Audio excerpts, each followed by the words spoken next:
you lent me an early prototype of the Rockcrusher, and I was in the studio recording a band I'd prefer not to mention just because their record isn't yet even done, and so that's not really appropriate for me to say. Sure. So you turned me onto the box, and you wanted to know my opinion of it, and so I was in the studio with a guitar player and a bass player, and they were working up a song, and initially I thought I was just going to be doing bass overdubs or bass part, and you turned me onto the box, so I had it in my hand, so it was something that I could say to the artist, well, you guys can actually track together and work out your parts, and we'll bypass your cabinet, and I'll just use your effects in your head and your exact tone, but we'll use the Rockcrusher for the cabinet because it was a smaller studio and I already had this bass sound just booming in the room.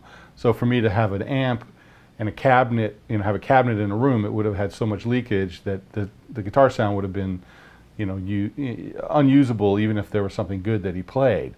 So they were able to work up something in the room and have the tone be his exact tone that he wanted out of his head and his effects.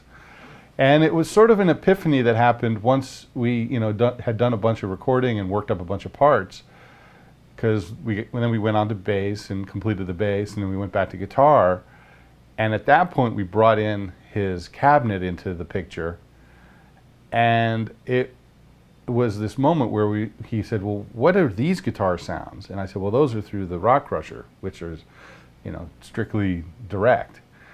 And we kind of scratched our head because it was that much better than his cabinet, because at that point we were just listening to his cabinet.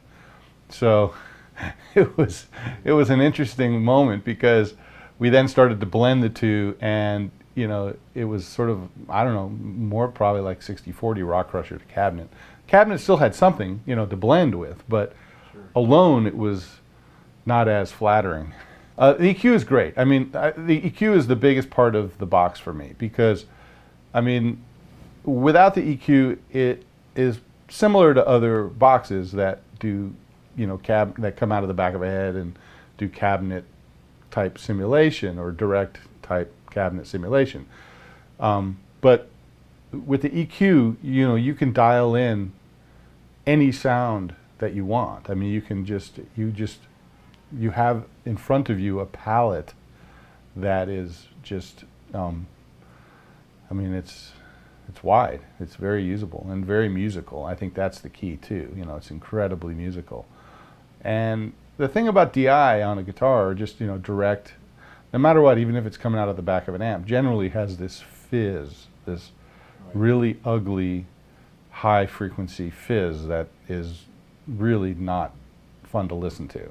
Yeah. And the Rockcrusher does not, it doesn't have, like, whatever you guys have done to get rid of that frequency right off the bat makes it really musical to use. Kind of cuts to the chase. Yeah, it does. And then once you dial in the high end, the frequencies are obviously well selected. For me, when you're getting guitar sounds, the end result is really the key. That's all you're looking for, is does it sound good? If I push this fader up, or if I notch out this mid-range, is it getting rid of or adding frequencies that I find musical? And that's the key. The key is that the frequencies are very musical. The top end, just the right amount of bite, or if I want to curve off some top of that 4K and roll that down, that's a nice, it's like it works.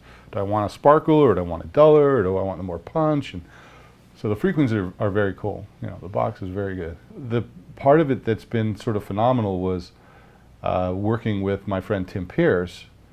We were working on something where he had like 100% Rockcrusher. He had no amp, he had no cabinet going. Wow. And so we were working up a guitar sound, and I said, I really like it, and what do we have? He goes, oh, well, it's my, it's this and that, and then he looked and he goes, oh, wow, there's no cabinet, sorry.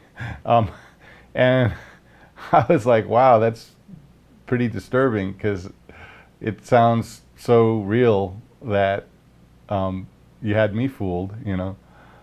So we ended up then, because up at Tim's studio, he's in charge of his own domain. Right. And I'll sit there and basically discuss the guitar sounds with him, and then he'll, sort of engineer for himself, so to speak,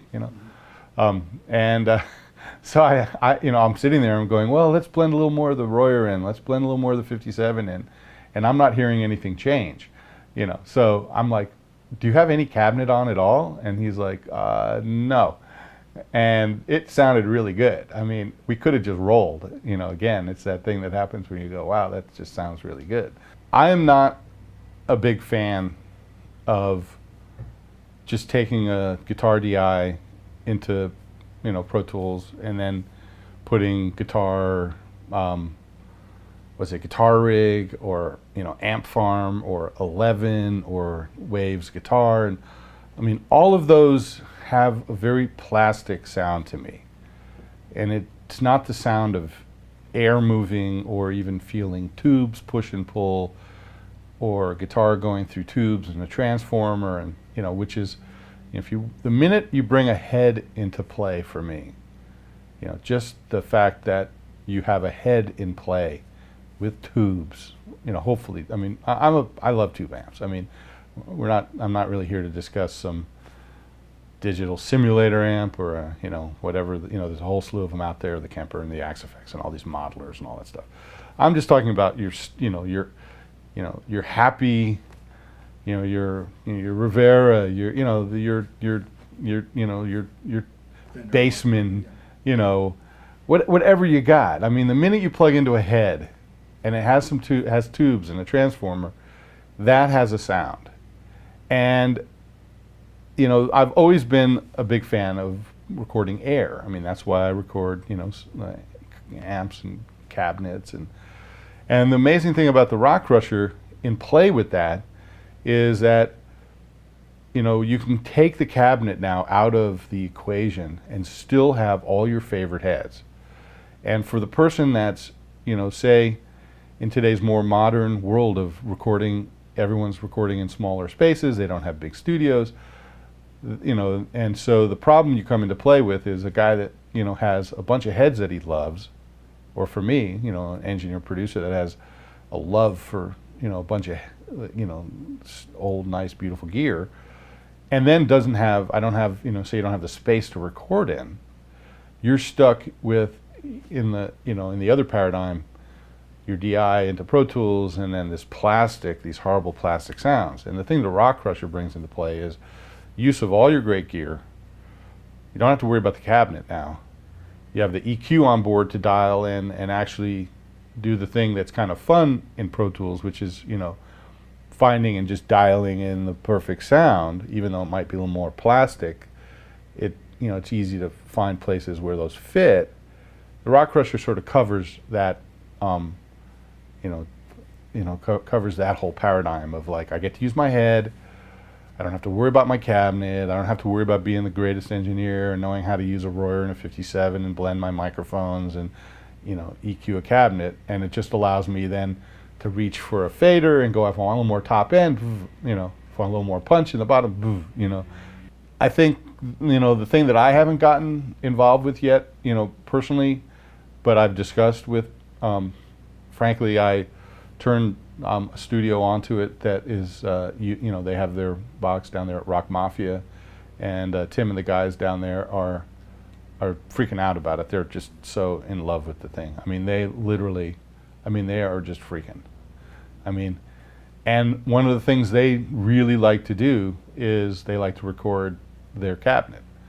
And, they've sort of been taught by me how to mic up a cabinet, and, they have their cabinet kind of always sort of set. And one of the things they're really enjoying about the Rockcrusher is being able to attenuate it way down and use super high gain, their super high gain amps, some massive amount of distortion blowing like 120 watt head, and then just attenuate it, attenuate the heck down so that the speakers aren't all collapsing and they're not, and they're doing like pop in like one room, and they could be doing like heavy guitar sounds in another room, and it used to be like, oh, we can't do guitars right now, you're blowing the walls open, so now they can just attenuate it, use the actual attenuation on the Rockcrusher, blend in the Rockcrusher, still have their cabinet, massive amount of gain, And this is the thing that, you know, I know you've talked to me about this, you know, and that is for people who just want to record in their room, right next to them, you know, and put on a set of headphones, and they don't have a place to put their cabinet, but they want their cabinet. So they can attenuate it way down and still use the master volume. It's clever. It's really good.